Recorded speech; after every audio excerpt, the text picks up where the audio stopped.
Bienvenue à vous tous. Tout de suite, l'actualité de la métropole lilloise, l'actu de ce lundi 17 juin. Et alors que les épreuves du bac ont débuté, un mouvement de grève s'est lui aussi déclaré chez certains enseignants en ce début de semaine. Les stylos rouges, ce collectif de professeurs en colère, a mis sa menace à exécution. Depuis 6 mois, ils protestent contre la réforme du bac, du projet Blanquer ou encore l'école de la confiance, autre projet du ministre de l'Éducation mais sans succès. À ces oppositions politiques se sont aussi greffées de vieilles revendications du corps enseignant comme une hausse des salaires. Les syndicats ont d'ores et déjà posé des préavis de grève jusqu'au mois de juillet, ce qui pourrait perturber les épreuves du bac et les corrections des copies.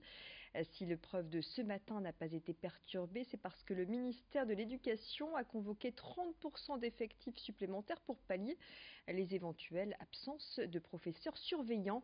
Et aujourd'hui, 200 enseignants étaient réunis devant le rectorat de Lille. Alors, quelle suite à ce mouvement des stylos rouges? La réponse au micro de Vincent Vieillard. On s'organise d'ores et déjà s'il n'y a pas de réaction pour la grève des corrections, puisque pour la grève des surveillances, il y a eu du recrutement de personnel, on a surconvoqué les personnels, donc les épreuves ont pu se passer.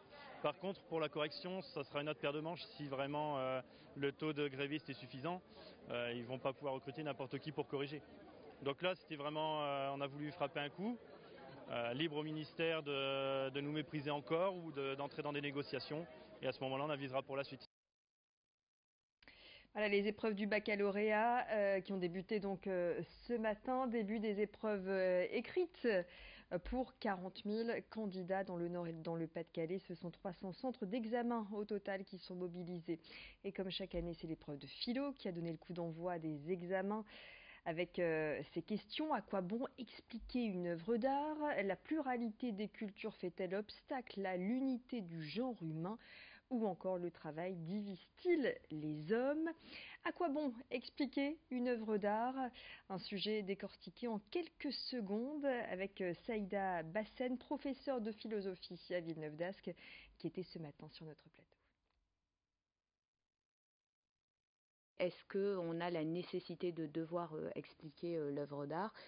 A priori, on pourrait dire que oui, il y a un sens à l'œuvre, il faudrait dégager un sens à l'œuvre, mais le sujet invite à réfléchir sur le fait qu'une œuvre d'art ouvre la possibilité de l'interpréter et qu'il n'y a pas nécessairement un sens précis ou une explication au même titre que l'explication qu'on aurait dans le domaine scientifique, dans le domaine des sciences. Une œuvre d'art, c'est ce que l'artiste donne à voir et surtout donne à interpréter, donc la possibilité de laisser une liberté d'interprétation dans l'œuvre et pas nécessairement chercher à donner une explication.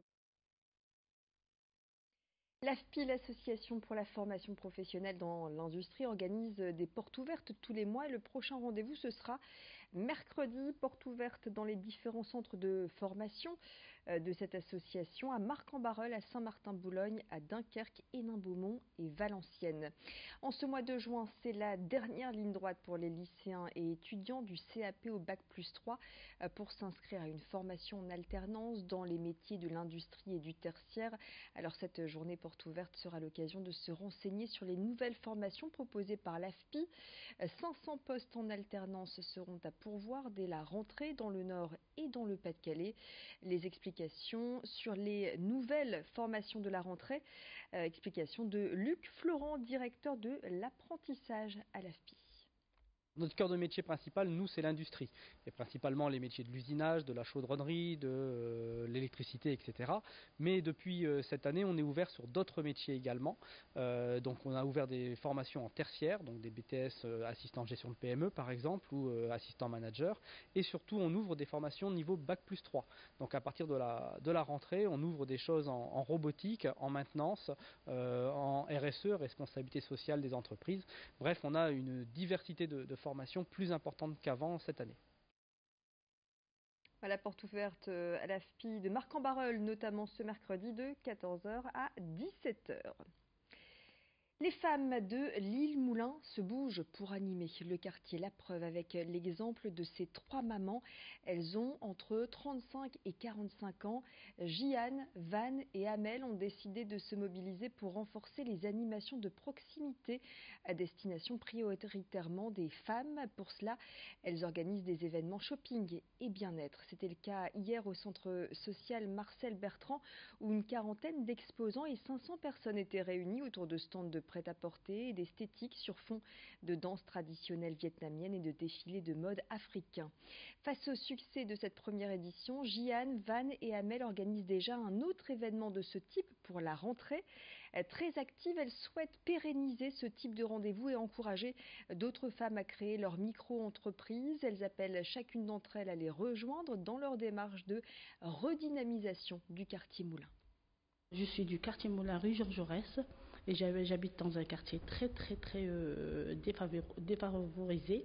Il y a le chômage et je vois des mamans qui ne travaillent pas, qui font rien. Parfois ils sont au jardin, il n'y a pas d'activité, il n'y a rien.